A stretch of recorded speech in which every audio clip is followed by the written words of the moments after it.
I can speak for Iceland, and I absolutely think the system like it is here today has nothing to do with democracy. The country is controlled by political parties, and they have their own agenda, which has not very much to do with the good of the general public, which democracy should be about. The way we have done democracy up till now, that system simply doesn't have the legitimacy it had before the crash.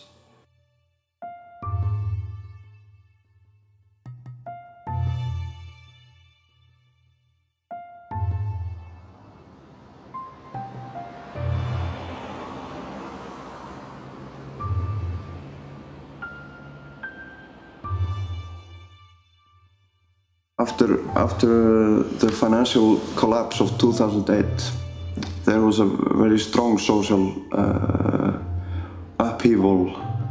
There was a very strong feeling that we were somehow at the end of a regime.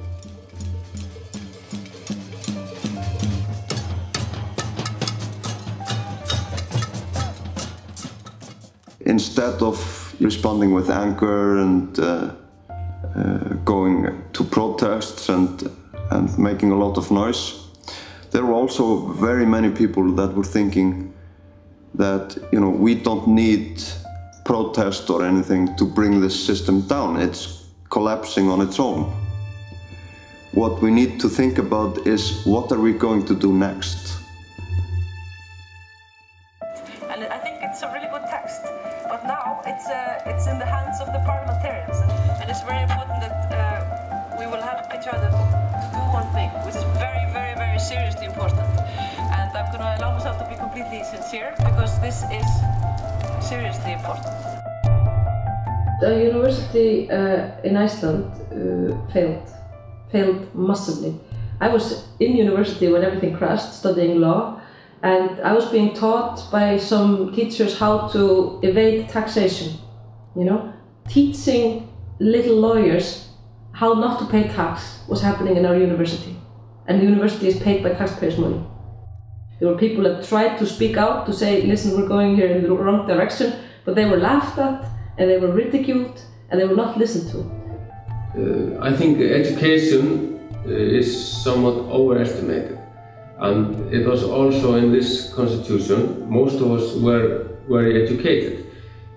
I would have preferred to see maybe nurses or taxi drivers or sailors, more of people who are working in the ground, because most of the nation are working on the ground.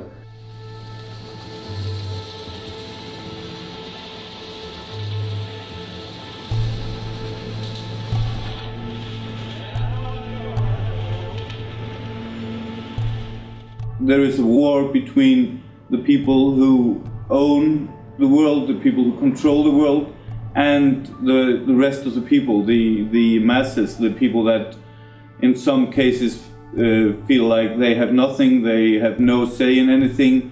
I'm a member of the Parliamentary Assembly to NATO, and in my committee on last session there was a report on cybercrime, and it was based on WikiLeaks and Anonymous and various other threats. After the report was introduced, the person responsible for it said that they had drawn the line where cyber crimes or warfare would be considered an act of war, so they could send in the real world war up against it. And I asked, where is this line? And they said, we don't want to tell, because those that want to use the internet for that sort of purposes will go to the boundaries of this line that we have.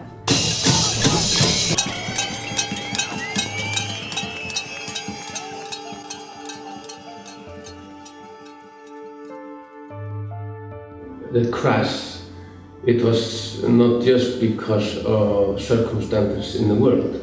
It was also because of circumstances here in Iceland.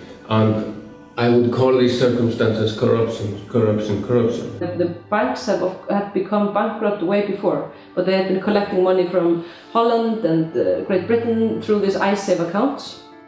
And when everything collapsed, these debts became the debts of the Icelandic public, which is completely unfair. And if we think about it, this whole banking system is incredibly stupid. I don't understand how this can still be going on. I think if Europe would have any sense, they would close down the banks and start all over again and say, if you're gonna borrow 1 krona, you have to have it. You cannot just invent it. At the same time, they owned the media. So we were in a situation, you know, that we were not being told the truth. The media it was not the thing what they were saying, but not what they were not saying, you know. Everything is very hidden. It's very difficult to have real numbers about anything. It's difficult to have answers about anything. It was difficult when the right-wing government here and everything collapsed. And now with a left-wing government, it's even more difficult. It's the system of having every 4 years the possibility to vote for different parties that turn out all to be more or less the same when they get into power. It's just totally not working. Example, we are having people here standing in a food line. Why are we having that? And the finance minister, he was taking about almost 15,000 millions Icelandic crowns and put it into one small bank in Keflavik. The bank was bankrupt. Why didn't the finance minister just let this bank be a private-owned bank? Just went bankrupt. Why was he taking 15,000 millions from the people and put into this bank and having these people standing in food line? It's corruption. During the protests, you know, people were generally very negative towards IMF, but now IMF is doing what they like to, and the government that was voted for being against IMF, they are doing what they want them to do. Að standa í brúnni, vera formaður ykkar á þessum sögulegu tímamótum. You always start with yourself. It sounds very egocentric, but it's not. Because I believe I'm fighting for a better life for myself. And if I start doing that, all the other people who also want to do it, they come.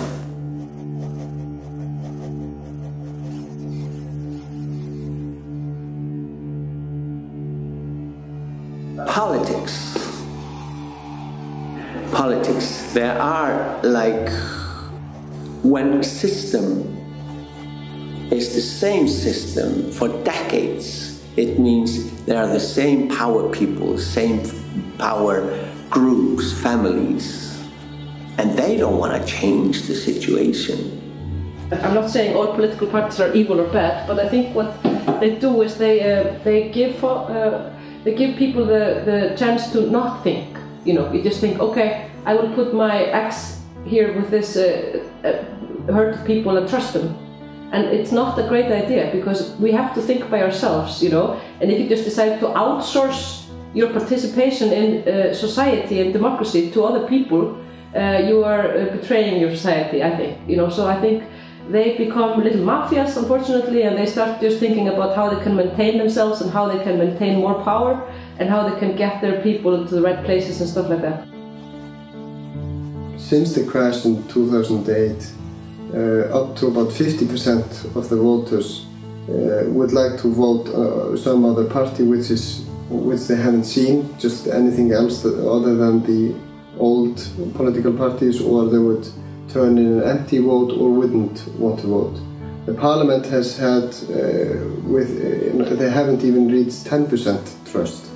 About 9% of Iceland trust the parliament. In a recent poll, the majority of Icelanders thought that the elected officials in parliament were looking more after the interests of the banks than the homes or citizens in general. We are not good enough consumers, and that has to do with general consuming and also democratic consuming. people tend to forget very quickly what the political parties are about and what they have done in the past. They're sticking with them like football teams, like fans of football clubs. And that's really something that we have to learn not to do. I've seen lots of good people with good intentions going into a political party, and because they have this really, really good thing they want to work on, and in a couple of years they are suddenly agreeing to all sorts of really stupid things because they have realized that that's the only way that they can get their good thing across in that party. I would never ever go into politics because I don't want my soul to become corrupted and evil. I mean, I was willing to do this constitution because it was a limited time, only 4 months, and I believe that I could go in and out and still be a relatively normal person. What democracy does is try to distribute the power as much as possible, to try to let each individual carry as little power as possible, so they will come as little corrupted as possible. Example, if you have about 10 kids on the age from 6 to 8 years old, and you put them into the room and you put some chocolate cake on the table, and you say to the kids, you have to leave the cake alone, but I have to go outside of the room for a half hour. What's happened?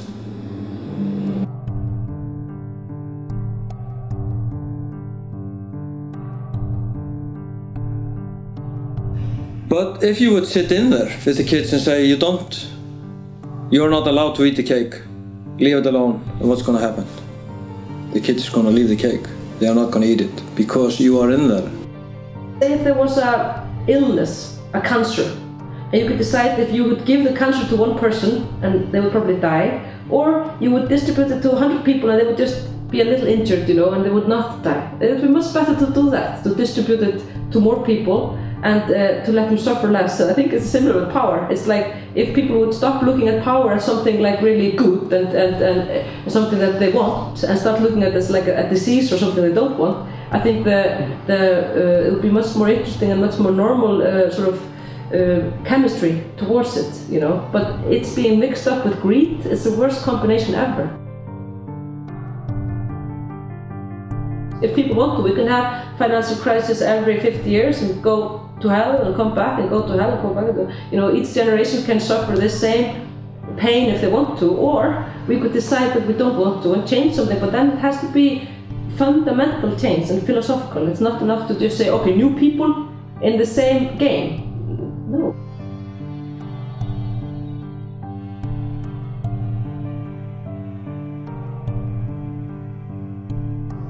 The citizens movement was a project that was brought together by many groups in the grassroots that had been like very dissatisfied since the collapse, and they got together.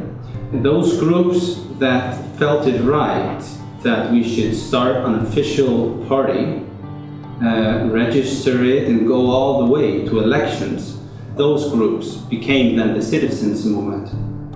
And it was officially started, I think, in the end of March 2009 with our collapse in October 2008. And those groups had been discussing for a very long time, trying to find what are our mutual focuses, our mutual policies, our mutual goals, our mutual vision, what unites us. We had to think very quickly. We were all, you know, saying no in the beginning. Never go to politics, and nobody wants to be an MP in Iceland. We wanted to change things, not be a part of them. I think the society, in a way, pushed us to make something for them, which was the civic movement. But afterwards, I think we had too little time, because we worked very effectively in the civic movement when we started to the election, but after the election there was no plan B. What are we going to do if we get elected? In the beginning we didn't want this pyramid model for the party. This wasn't a party, it was a movement. So we wanted to all be equal. So it was no leader. We didn't want one leader to lead us. because we wanted all to be leaders.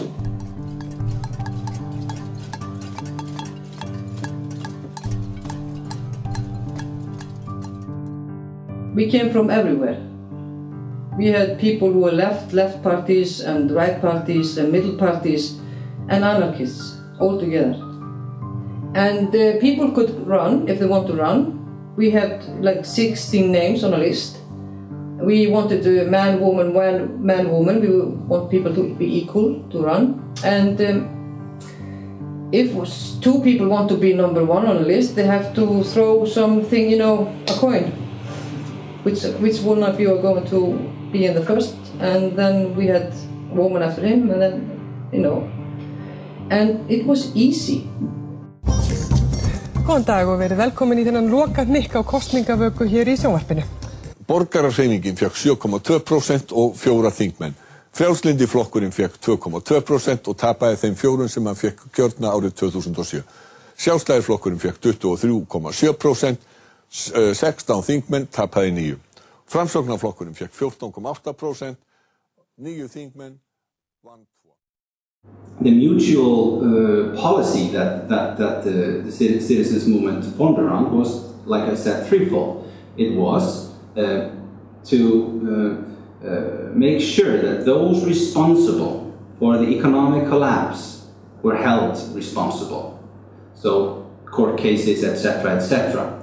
Number 2, helping the homes of this country by doing it fairly, doing it in such a way that when the government, for example, knew that things were going wrong, that the banks knew the things that were going wrong. We know this, and this is on record, that the loans that had been mutated, but they grew by leaps and bounds because of the collapse, that would be corrected back, for example.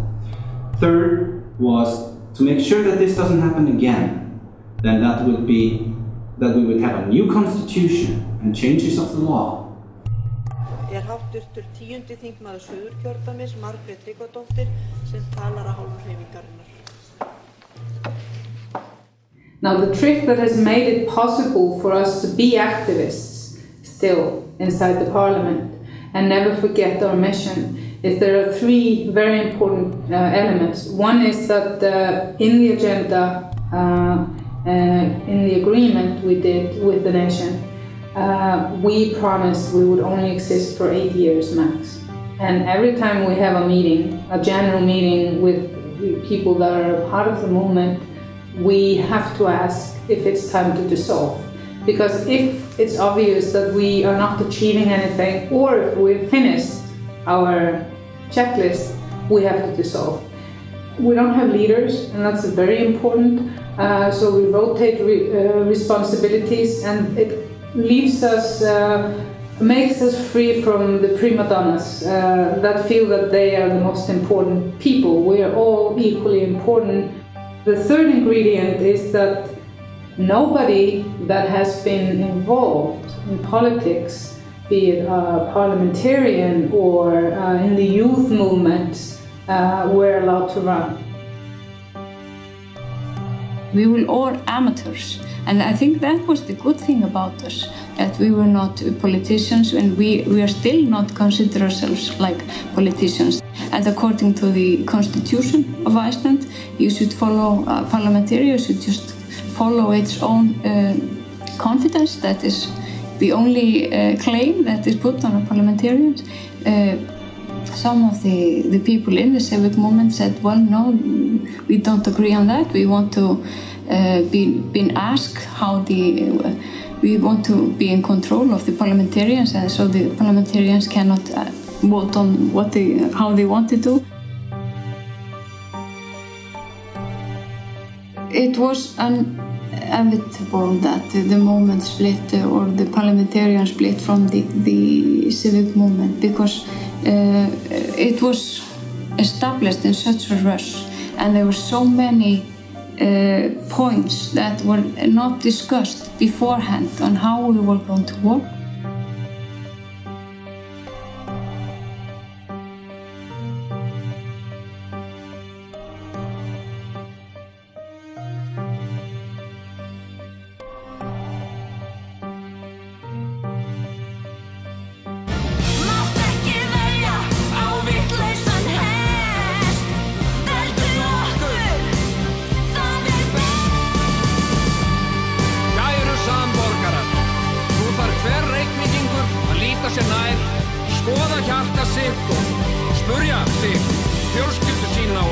trúnaðarvini. Vil ég bjarta framtíð með besta flokknum eða vil ég tortíma Reykjavík? Ókeypis handklæði á öllum sundstöðum. Bestasti flokkurinn. Ísbjörn í Húsdýragarðinn. Best fyrir Reykjavík. Alls konar fyrir aumingja. Hver er þessi lífið? Disneyland í Vatnsmýri. Kerfið er svo. Fíkniefnalaust Alþingi 2020. We had some elections in the municipalities, and everywhere there were new parties forming and running, and they always came everywhere when they were the new people got into the city councils or town councils. Well, the Best Party was a relatively new idea when the founder and our current mayor, Jón Gnarr, sent me a message on Facebook and asked me if I wanted to join. And I said, sure, what do I have to do? And he said, nothing, it's just going to be fun. Most of the people in the Best Party are artists and worked as such before we got elected. I can say that every single person of the Best Party is a very common, regular person. None of us had any political background, so everything was new to us. About a month after the election, I realized what had happened. We kind of took the city and ourselves, I think, by storm.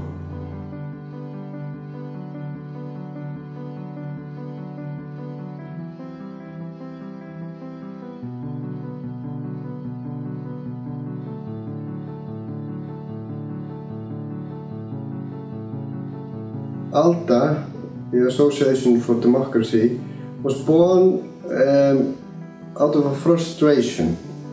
There were a group of people, myself included, who were frustrated with that the new government which took over after the crash in 2008 weren't making any changes to the system.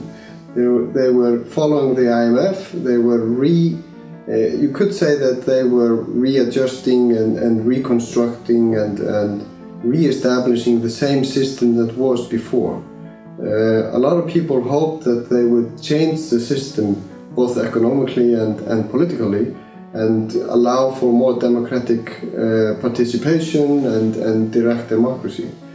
But we weren't seeing any changes. So a group of people came together and started the association to find ideas of how we can make our society more democratic, not ideologically but in practice. We needed to find real examples out in the world which have been tried and tested. One of the clear demands of the pots and pan revolution in 2009 was that there should be a constitutional assembly. One of the first things that we did in ALDA was to create a group that would make special proposals for the constitutional assembly or constitutional council. One of the examples was that we thought that a part of the elected representatives in parliament should be selected randomly from the general public. And we based it on an experiment in British Columbia in Canada, where they selected 160 people randomly from the general public to create and put forth a new election law. Randomly selected representatives are more likely to look to the general public, look for the greater good. They are not as likely to be trying to look for special interests or working for other groups or corporations. They're simply part of the general public. I think people are very much aware of that there are some things definitely wrong about the economic system and the political system.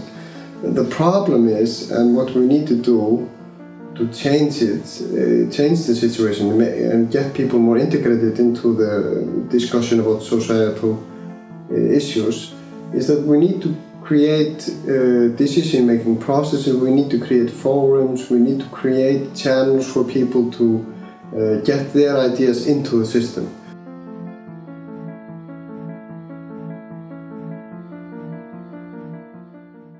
A real democracy is not about having a referendum every month or ongoing where you just look at something and say yes and no. If we would go only by that, then we would have a really dangerous system, because then we would have something that the people would not be bothered to check out the facts, to check out the best points for and against. People would just go and say yes, no, because they saw on the television or they saw in the newspaper that that was the way to go.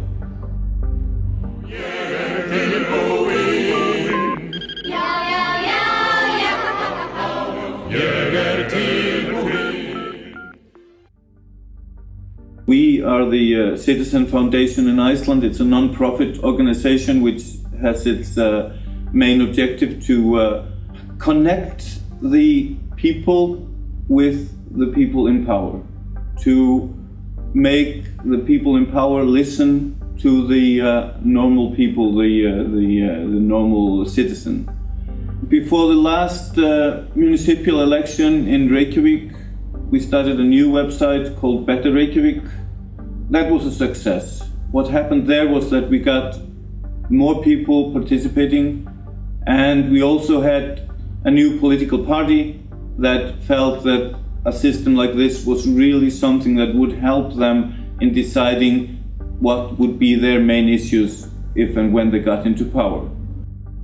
One thing that is probably really important is that we were addressing issues that were much closer to people, not the big governmental issues which people have been told they can't understand because it's so complicated, and also people have been told indirectly is that you don't have anything to say in that except every 4 years.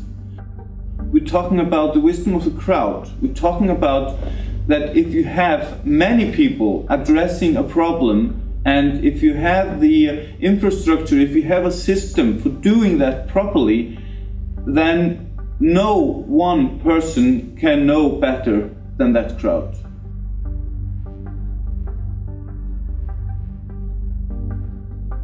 We need to have a system where people are actively participating in the decision-making, and not only decision-making, but also in finding out beforehand what are the main issues. What is the thing that matters most to you yourself, and therefore to the society as a whole. We need to find out from the arguments, is this the correct priority? And if so, how can we, from those best arguments, how can we do a working plan? How can we make a plan how to implement this? How to change it from a simple idea plus arguments into a working plan which preferably everybody can agree on, but practically speaking, hopefully 80–90% of the people can agree on this is the way we want to go.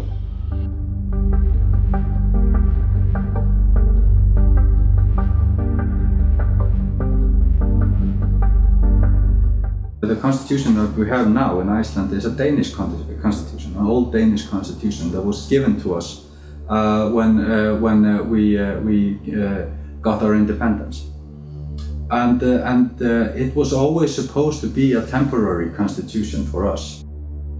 The basic idea about the constitutional society is that the people should write their own constitution, not the ruling government. This field was dominated by the politicians and the academics. We decided very quickly that we were not going to take any stand. We were not going to say that this amendment is right or this is wrong or anything. We just wanted people to start talking about it. And that was, I think, a really wise decision. We had always the threat of doing this ourselves. But the roots of this is that the ruling power has never wanted to change the constitution. So they really needed a little push in the right direction, and we tried to be very polite but very pushing in all our methods. If the Icelandic general public would write a constitution by itself, who is a government to say that that is not the right constitution?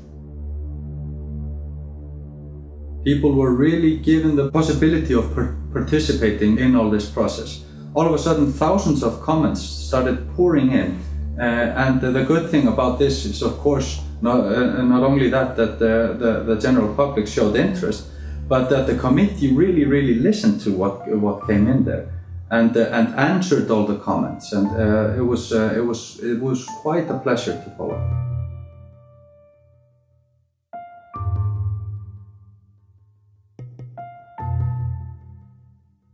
What we did in the Constitution Council, we decided with 25 people with totally different backgrounds and very different views, we were going to find the solution we could all live with. We were not going to find the solution most people wanted and just like run over the minority. So we talked and talked and talked and talked, and we talked to each other with respect. We weren't trying to find out, but you are contradicting yourself because before you said this, blah, blah, blah, always attacking. We said no to that, because this is warfare politics, and this doesn't, like, if you want a peaceful society, you have to be the change, and you have to work in peaceful matters, and you have to find a way to approach every project with such respect that you're not going down to the level you're trying to eliminate. It was really difficult in the beginning, because we had like our ideas and we felt, oh, they're so imperfect, how can we put them online that people are going to say, what are you doing? But it was completely the opposite. And we learned that you can trust the people. And all of a sudden there were like thousands of people writing the Constitution together, which was very beautiful. I was in the area of human rights and natural resources and rights of the nature and environmental protection.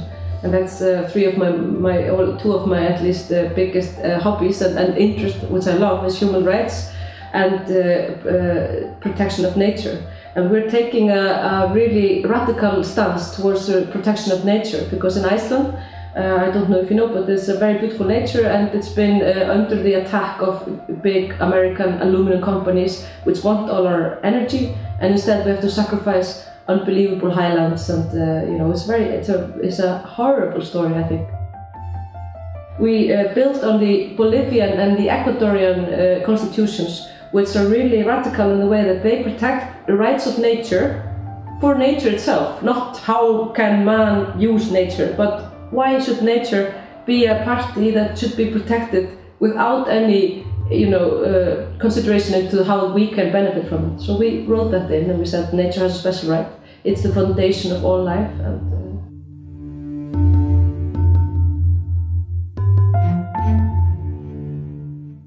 The second group were mostly talking about the system itself.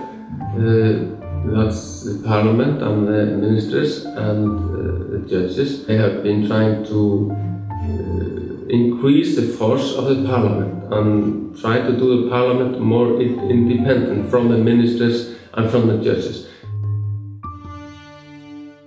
The third group, which I was a part in, it was about how to vote and democracy and foreign affairs. Our most important task was how to vote, and in Iceland we have political parties, but the voter, he has nearly nothing to say about who he will vote in the party.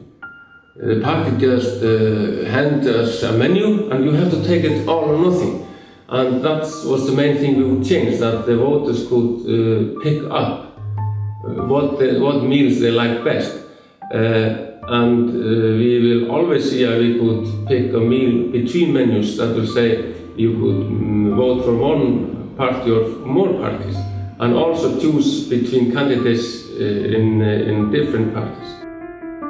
The ideas that we are putting forward in the new constitution is that 10% of the people can say no to any law from the parliament, 10% of the voters. And then it has to go into national referendum, so everyone gets to vote about it. And secondly, or thirdly, 2% of the people can present a certain issue on in the parliament. So if you get 2% of the voters to say we want to talk about animal rights, the parliament will have to take that matter. So we're really trying to put the power back into the hands of the people where it belongs.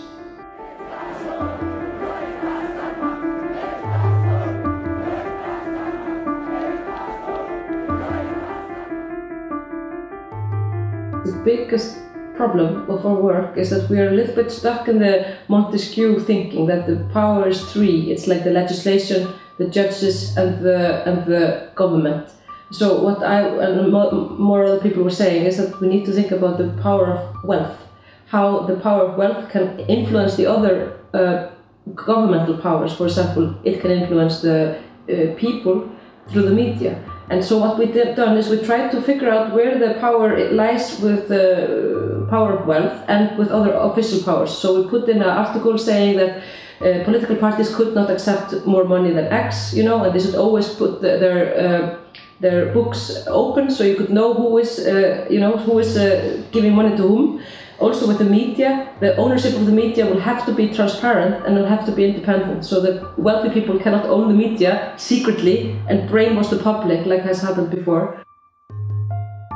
The most difficult task to get one solution in was the researchers on the owner rights.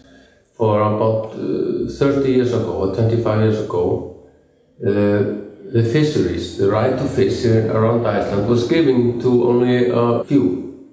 And this has been sold and sold again. They who bought it, they of course don't want to hand it to the state. Most people are seeing better and better that if we just let all our researchers be in private ownership, we lose them. At the end we lose them and we never see them again.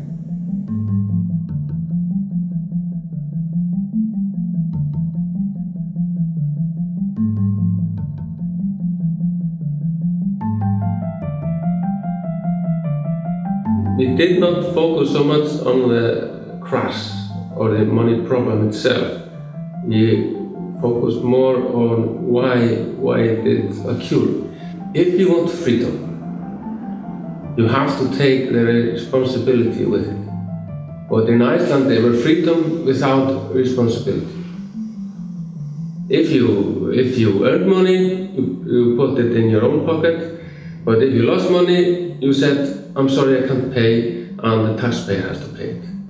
And I think that's what we are trying to say no to. No thank you for this system. There is three possibilities now. One is that the new constitution will go to the people to vote on. I think this option is unlikely. Number two is that the parliament and maybe do their own constitution, and then both of them will go to a referendum. Maybe that will happen. And the third option is that nothing happens. In fact, many senators in Iceland, they see this new constitution as their resignation paper. And that's why they will always be against it. Political parties cannot decide to reduce the power of political parties. You can hear it's like physically impossible. So what's going to happen is that they're going to try. But I believe that if our ideas are good enough, they will conquer. That's the way things go. You know, if this is a better constitution, the people of Iceland would demand it.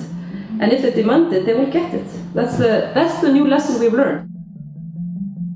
We've been waiting for this for almost 70 years. And every fourth year in new election, they promise a new constitution. And then after the election, they're like, we don't have enough time or money or some explanations about there's not going to be a new constitution. So we go to election again, and then they promise again. And this has been like this for almost 70 years. But now they have no way out. I can promise you that. There's no way out for them to let the people down.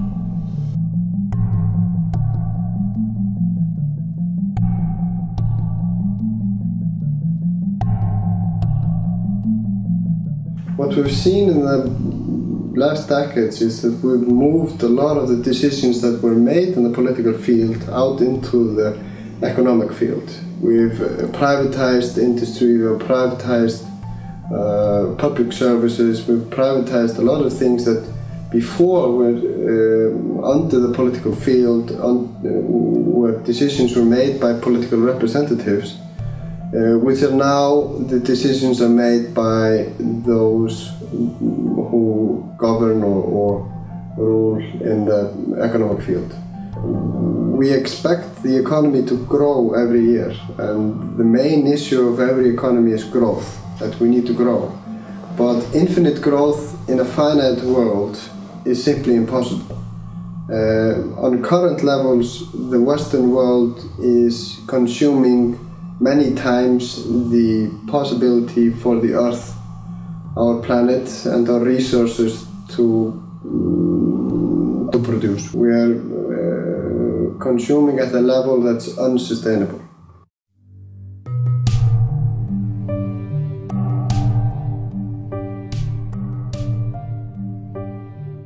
There is no power stronger in modern society than the power to create and issue money. Then we must consider who it is, which entities are creating the money, and not only creating the money, but issuing the money and allocating the money, deciding who gets a loan and at which interest rates. What we would like to see is that we would like to, for this tremendous power to be taken out of the hands of the bankers, to be brought back into the hands of government. What happens when all this new money gets created to cover the interest payments? This is actually what we call inflation. It is the inflation of the money supply. Basic fact is, in Iceland, only 2% of the money supply is actually created and issued by the central bank, which is run by the government. The remaining part, and the largest part of the money supply, is bank credit, which is created when a bank issues a loan. Credit is created in the system basically out of thin air. The top priority is the separation of investment banking and commercial banking. It's one thing when you have small deposits, which are ordinary people's savings that they may need to access to buy food and other necessities in hard times. But another thing is when you have certain extremely wealthy individuals, many of them who have become wealthy from financial operations themselves. Why should these deposits be covered in full at the expense of others that are perhaps not as well off?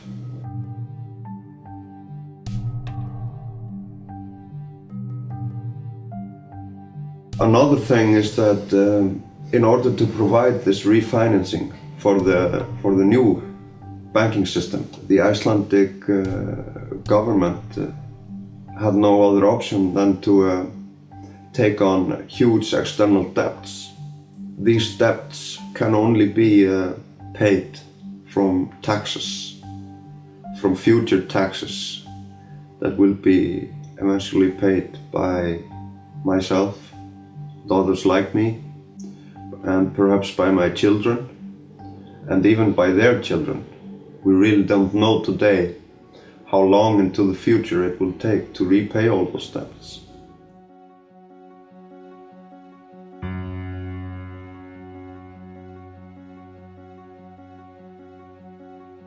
one of very strong points that have come through in our discussions in our group is that to have a better and healthier economic system that really serves the public needs and not private interests.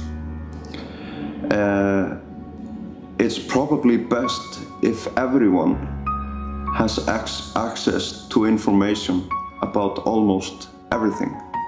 So why should there be secrets about an entity that is not a person? There's nothing personal about the business. It's just business, right? So why should there be any confidentiality? Wouldn't it be better if everything was out in the open? Fact is, the Icelandic media doesn't talk about this. And I'm saying to people, this is no surprise to me. The Icelandic media does not talk about what's important for us people. They talk about what's important for them as owners, as greedy people. People who are power hungry, people who are running after money. They don't care about this. They want to silence this. You know, they are not only taking the property from us, they are not only privatizing the banks, etc., you know, making it all this financial religion, but they are also taking the language. The politicians, the financial people, the lawyers, they were speaking a kind of a specific language, and they were ruling us with the language. Freedom of information is gradually being chipped away from us, and we don't really know because it's done in such a way. I mean, like in the UK, you have super injunctions, you have out-of-court settlements, and the out-of-court settlements means that the news will never be told about, for example, unethical criminal behavior of the big corporations, and of course the corrupt politicians and the ties between these two entities. And the super injunctions means that if you as a journalist are placed under super injunction, you cannot tell that you can't tell the story, which is super censorship. Nú rétt fyrir fréttir nálguðust fjölmennasveitir uppreisnarmanna borgina óðfluga. Orustan Trípóli hafin eftir hraða framsókn líbískra uppreisnarmanna sem náði í dag herstöðinni. So we need more intervention from the academic society in Iceland. We need more time for journalists in Iceland to dig deeply down into what's going on in the economic situation and feed the general public with better information than they do now. It should be using the people. It should be like asking people to do like video blogs and showing them online and connecting to the technology and why shouldn't the people of Iceland who pay for all this, why shouldn't they be on some sort of a committee deciding what should be on television? Why is it just some random politically appointed people who choose that? I mean, sometimes night after night this is such shit, American soap operas and really bad stuff.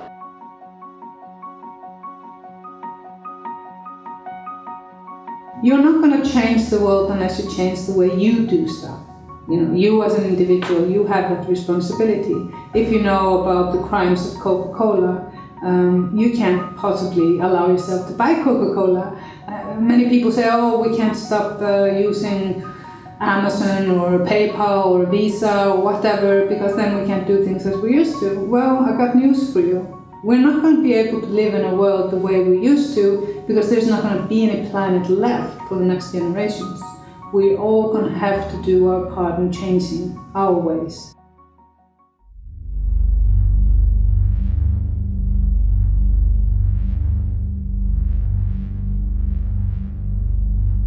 Well, Immi started with this event, exactly this event. and it's Reykjavik Digital Freedoms Conference, and it was held at the University of Reykjavik on the 1st of December 2009. And I was invited to speak there, and Julian Assange and Daniel, at the time called Smith, now Domside Berg, were speaking on behalf of WikiLeaks. And they were discussing this idea that had actually been presented a year earlier by John Perry Barlow, the founder of the Electronic Foundation in the US, about taking the model of the tax haven, where, you know, if I want to start a tax haven tomorrow, I would pull together all the best laws in the world in order to create secrecy. Now, the idea that John Perry Barlow first provided here in Iceland was to create sort of Switzerland of bytes, where you could provide safe haven for freedom of information. We wanted to change or write or improve, upgrade 10 different laws in 4 different ministries. And so it would have been impossible, because of the system we have and traditions, for parliamentary laws not to be passed, or laws that are written by parliamentarians, and particularly from the smallest movements or parties. So we decided, in collaboration with the staff here in the parliament, to create a proposal tasking the government to do this task of changing 10 different laws or writing. For example, we don't have any proper whistleblowing legislation, which is critical for a small country like this. And to my amazement, somehow managed to get the entire parliament to agree to do this, including the government, the prime minister, and all the ministers that were present during this voting. I really call upon people to look at laws, not only information laws, but laws in general, and to use the method and the way of the hacker.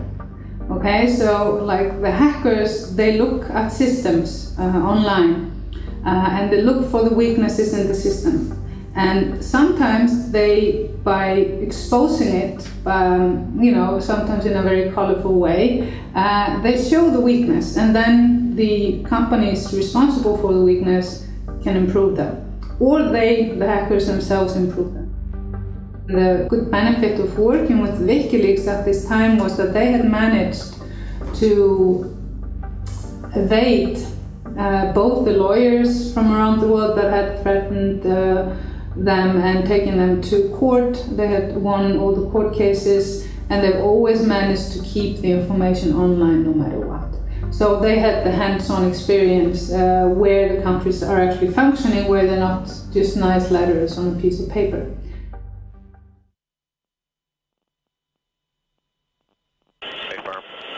And open the courtyard. Yeah, roger. I just estimated there's about 20 of them. There's one, yeah. Oh, yeah. Correction, Banner's on Ford Route 23. I don't know if that's... Hey, Bushman, Sullivan, copy White 6. That's a weapon. Yeah.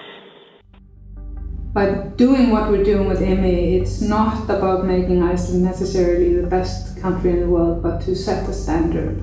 Because from my experience, I've been traveling all over the world to speak about freedom of information because of IMI, and of course because of my work with WikiLeaks. I was one of the core volunteers during the times of the collateral murder video, and I co-produced that.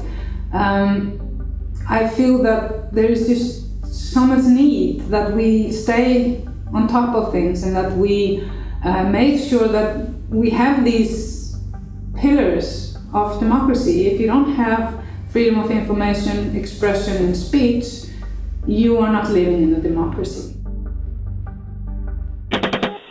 Keep shoot. Keep shoot.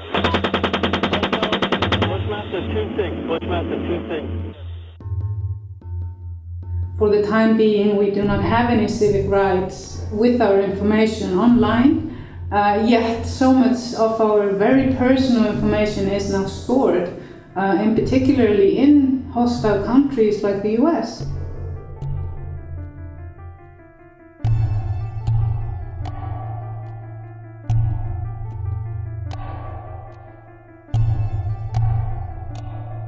Those who control the society, they are very well organized.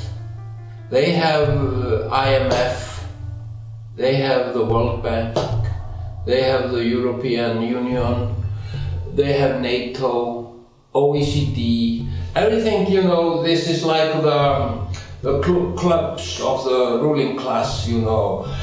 But when it comes to the people, the common people in Iceland and Portugal and Ireland and England or wherever we are, you know, we are very badly organized. If we keep on with the system as it has been for the last years, then what we're going to be seeing is we're going to be seeing blood on the street. We're going to be seeing people killed. We're going to see real civil war. And I think that the people in power realize this, but they're still not, they definitely don't want to let go of any of their power. There's only one thing that will scare the people who are in power enough to let them think they don't want to be in power anymore, and that's the threat of revolution. I'm sorry, but that's the only thing that worked here. It's like saying, okay, if you don't obey us, we are your employees. We are the one that pay your salaries. You are there as our servant. If you don't understand when we want you to leave or when we want you to do certain things, you will have to go. And if you don't want to go, we will carry you out. Simple. But that's the way it is.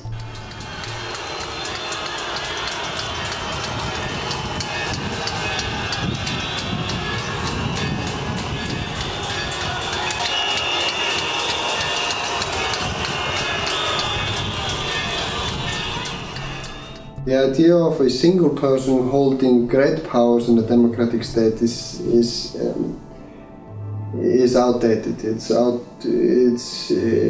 obsolete. We need to move the decisions to the general public and take powers from offices of single persons or a few persons. What we decided was that we are not going to try to present some one silver bullet as a solution, but we would rather try to bring out many different ideas from what we had before.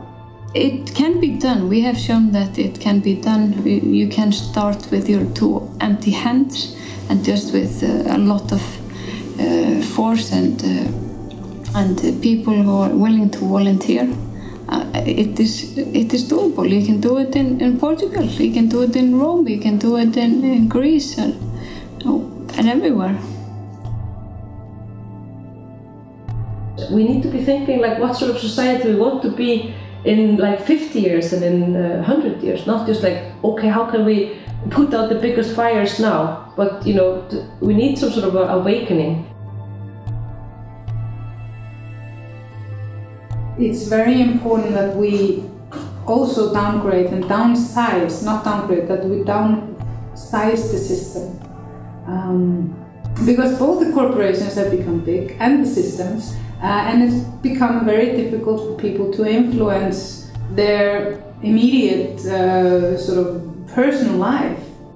If people will feel an impact of what they do directly, that will inspire them to be more responsible civilians and participate in co-creating their own realities. Those who think that the economy doesn't have to abide by the rules of democracy need to tell us why.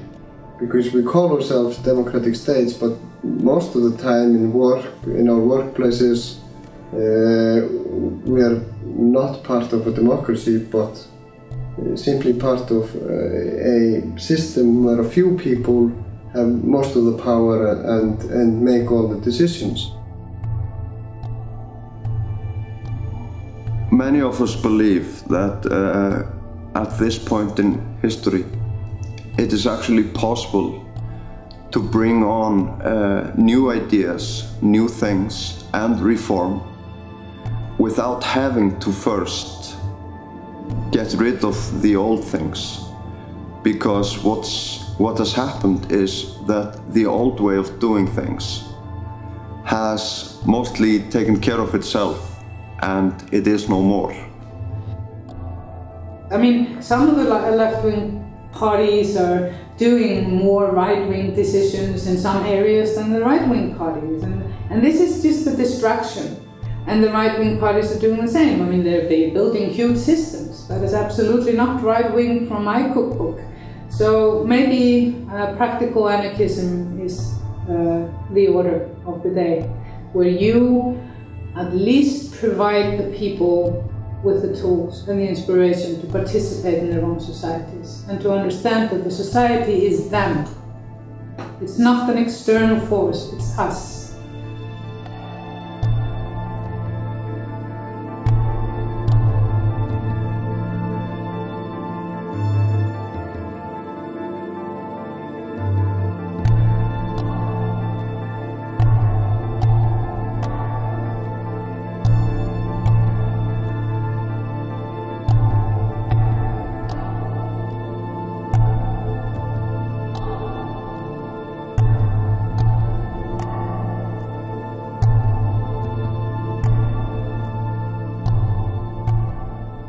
Fighting for change is fun. It is fun, you know, when you meet up in a small room and maybe the roof is leaking and you're just trying to discuss your brainstorming about how you can do something without having anything to make something change. It's the most beautiful moments of life. So I don't understand when people say they are not interested in politics or in making a change. It's the most fun thing you can do.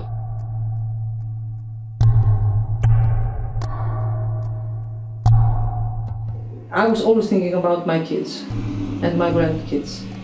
Do I want to leave this to them and tell them just to, you know, have no future, just pay the bank's debts and, you know, and just to realize this is life? No, this is not life, not for me. You can always hope for a better future. That's my message. Freedom has the face of a human being. It's not a wool, black hood. That's not freedom.